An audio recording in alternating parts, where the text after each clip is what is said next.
Once again, YouTubers, welcome back. A little bit windy out here, so I'll try and be careful.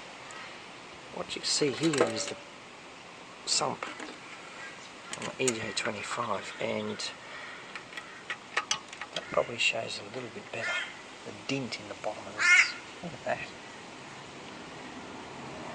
A dint like that in it. So I've pulled it off the engine, clearly. I found interesting things in it. Look at this.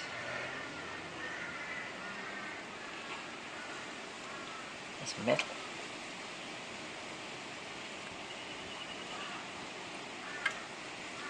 And here's some more.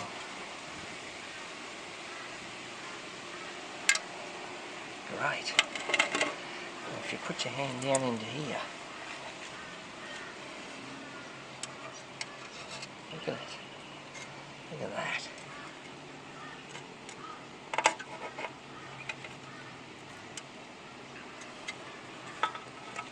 Whoever's had this, they've done a proper job on it. Oh, here we go.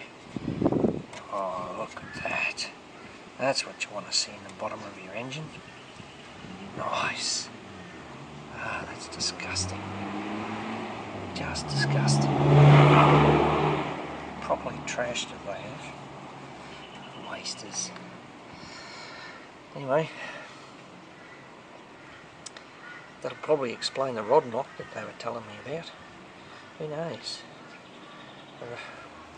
Now it's just time to sit there and have a look and count up and see what needs to be done. As you can see in there, it just looks all bits of shiny and horrible. It's disgusting. Oh dear. Really didn't want that, but that's how we are. Alright. Thanks for watching, YouTubers. And once again, we'll leave it there. See ya.